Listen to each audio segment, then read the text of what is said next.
Hi everybody, this is DodongoBomber of ZeldaWorld.net, and welcome to our video walkthrough of The Legend of Zelda Twilight Princess. In the last video of this chapter, we reached the first official dungeon of the game, the Forest Temple, as you're about to see right here. Each dungeon and really new area in general has a panning shot like this that shows the first room, and that's how you get the names, and this one actually is called the Forest Temple. A lot of people just generically call forest dungeons in Zelda the Forest Temple, but this one actually is called that. Anyway, before you want to head on forward to enter really the main parts of the dungeon, you can run on back and see these vines inside here. Well, you can attack the wall tools up there with your slingshot, as otherwise there's no way up. And once you get the second one, you can climb up top, and there will be a little surprise for us up there. And go ahead and get that before we commence with the rest of the dungeon. I always hate how Link climbs the vines so slow in this game.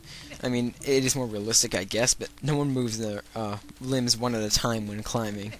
At least it moves a bit faster when going sideways, as you can see right here. Anyway, once you are fully above the platform, just go ahead and drop down and grab this chest, which contains 10 rupees, 1 yellow rupee.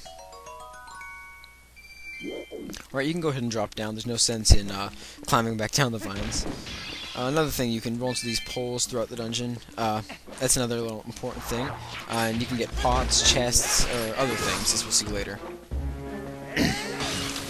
Go ahead and kill off these enemies. As you'll notice, the same monkey, she's here yet again, so go ahead and kill off the enemies. Otherwise, when you break open the cage, she won't want to get out.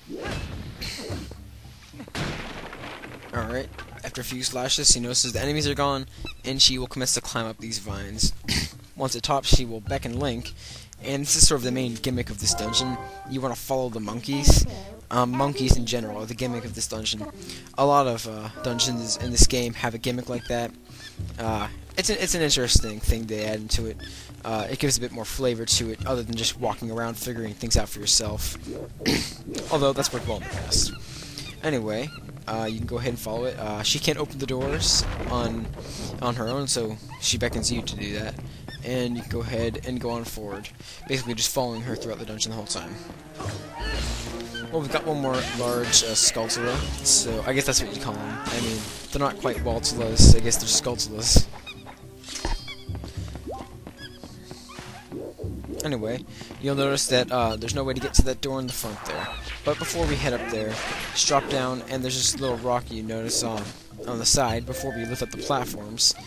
But in order to blast that rock open, we need a bomb of some type. Right here, these enemies are called bomblings, and they'll actually become a usable item more often later in the game. But until then, they sort of come out of the ground in this dungeon.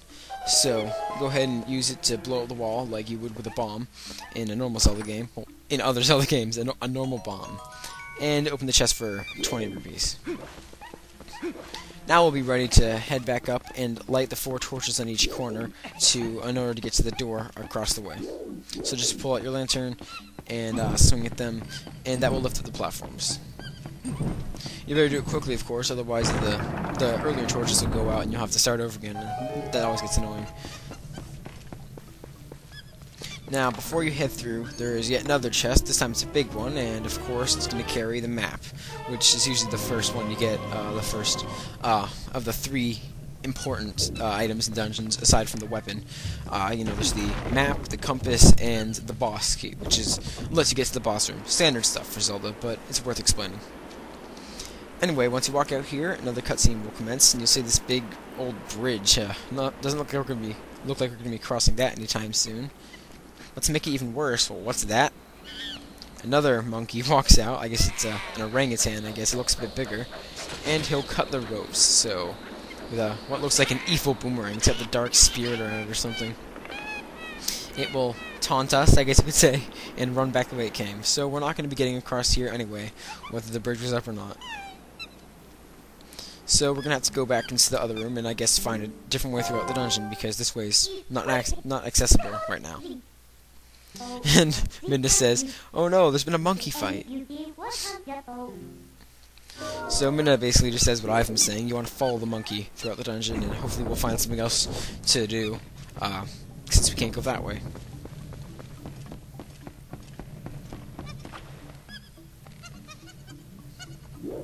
Okay, so she'll jump across. Now what you can do here is you can actually jump, hang on to them, and then push the A button when you're prompted, as you saw there, and that will it'll let you swing across gaps. So as long as there's a rope, you'll know that you can swing across with a monkey. Alright, attack this next bombling, and the rocks will bomb open, revealing a couple pots. And if you notice, something just poked its head out of that pot there. So let's go ahead and break it open, or grab it, or whatever.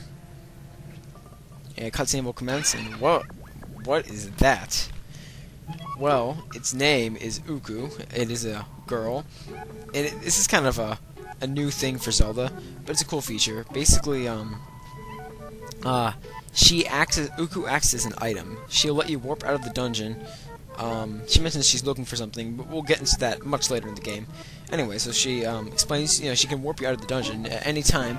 You can just set her to an X or Y, and literally you can go right outside the dungeon. And when she'll leave you with her child.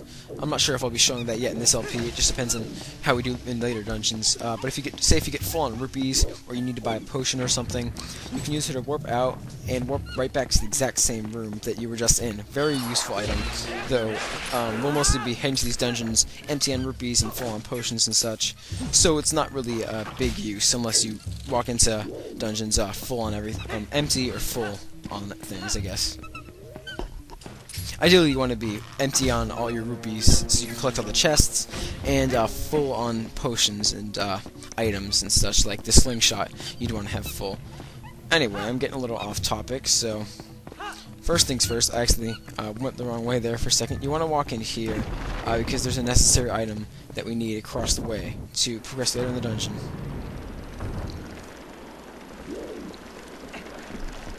So just run across this moving platform. The wind sort of moves it, and just make sure you run across at the right time, otherwise you'll jump right in, down into nowhere. So just make sure you time it right. It's not too hard to do. And walk into here. You notice another platform, but it can't be moved as there's no wind in here. Well, we'll have to get to that later. Anyway, open the chest and you'll get a small key. So we can head back the way we came now, since there's nothing else to do in here.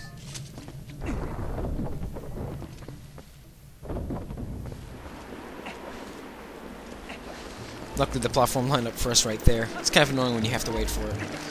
Anyway, this has been DodongoBomber giving you another episode of The Legend of Zelda Twilight Princess. Join us next time when we complete the Forest Temple. See you later.